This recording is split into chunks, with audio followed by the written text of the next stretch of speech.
Welcome to the Man of Recaps. This is Fantastic Beasts: The Secrets of Dumbledore. Jude Law returns as a hot younger Dumbledore, but the Dark Wizard Grindelwald is no longer albino Johnny Depp, it's normal-looking Mads Mikkelsen. Right off the bat, Dumbledore reveals his first big secret. He and Grindelwald were more than friends, they were lovers. Of course, that's not a secret, we've known it for 15 years. And although they're now mortal enemies, these ex-boyfriends can't duke it out because they made a magic blood promise never to fight each other. And so our adorably cute, socially awkward animal lover, Newt Scamander, gets to continue to pretend to be the main character. There's a magic deer giving birth, but Grindelwald's goons show up and kill Mama Deer, steal the baby. But turns out she gave birth to twins, so he at least rescues one of them. Now what does Grindelwald want with a baby magic deer? Well, they titled this franchise Fantastic Beasts, so they have to include them. But it's not cute and fun, he kills this thing, cause now its blood can show him the future. So now to fight a guy who can see the future, their plan is to have no plan and act chaotically. So if at any point during the movie you have no idea what's going on, that's not bad writing, it's intentional. So Newt Scamander recruits his dream team. First is the Muggle Jacob Kowalski, only returning member from the first movie. Remember, his girlfriend Queenie joined Grindelwald last movie for inexplicable reasons and doesn't do anything in this one except stand around and look uncomfortable. While her sister Tina, Newt's love interest, is not in this one at all, she's busy at work. And Jacob is not a wizard, so it's unclear how he's going to contribute. Newt gives him a fake wand so he doesn't feel useless. The rest of the team are from Crimes of Grindelwald, like Newt's brother Theseus, who we barely got to know, Newt's assistant Bunty, who we got to know even less, and this totally random dude who we know least of all. There's a new addition though, the Hogwarts Charms Professor, who's at least memorable because she talks funny. So the team sets off to Germany, where there's a big election for the International Minister of Magic, but the current minister is secretly a supporter of Grindelwald's and pardons him for his crimes, so now Grindelwald's running on his Conquer the Muggles platform. Theseus ends up captured, so Newt's gotta break him out of prison, which is guarded by these tiny but terrifying nightmare scorpions. Luckily, animal expert Newt Scamander knows how to handle them. Yes, he's gotta do a silly little dance that makes them mimic it, and it's actually a fun scene of Newt getting up to Fantastic Beast shenanigans. Meanwhile, Jacob Kowalski gets drunk and tries to 1v1 Grindelwald with his totally useless stick. But New Witch does discreet magic, so it's that thing where you give your younger sibling an unplugged controller and they think they're controlling the video game. Meanwhile, Dumbledore's found by Credence, who Grindelwald just told him is a Dumbledore, and now he hates Dumbledore for abandoning him. And so they have a big magic fight where CGI everything swirling around. In the end, Dumbledore wins, and it's like, look kids, sorry you grew up without a family, but it's not our fault. You're my brother Aberforth's secret son he didn't know about. And speaking of secrets of Dumbledore, we learn a new one, their sister who died young, and it was maybe Dumbledore's fault he accidentally killed her. Of course, that was also not really a secret, it was pretty much spelled out in the books. But now back to Magic Deer Baby, turns out it's a chillin that can like read the goodness inside people. And Grindelwald takes his dead one into his magic jacuzzi to bring it back to life under his control. And it's like, look wizards, let's throw out democracy and let this baby deer choose our leader. And so our team has to get the real chillin to the election to expose Grindelwald's fake undead one. And to confuse Grindelwald's future sight, none of them know who has the real deer. So they're running around doing some magic, but they're too late. The election happens, and of course the undead deer chooses Grindelwald. But Credence steps in to demand a recount. Yes, he turns on Grindelwald, exposes that it's a fake undead baby deer. And Newt shows up with the real one just in time. Okay, who's gonna really lead us? It goes to Dumbledore. But Dumbledore's like, yo man, I'm not running, pick one of the other candidates, and so he does. But now for his betrayal, Grindelwald tries to kill Credence, but his daddy Aberforth steps in to save him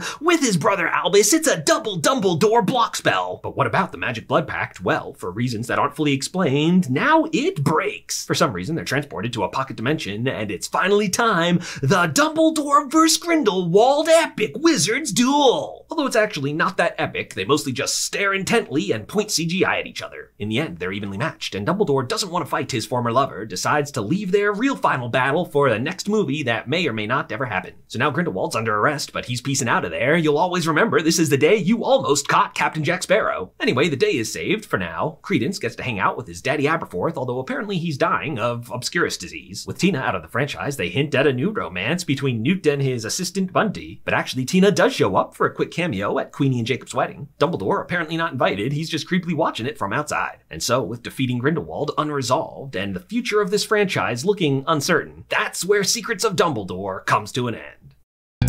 If you like this recap, hit that subscribe button for more of the best recaps of TV and movies.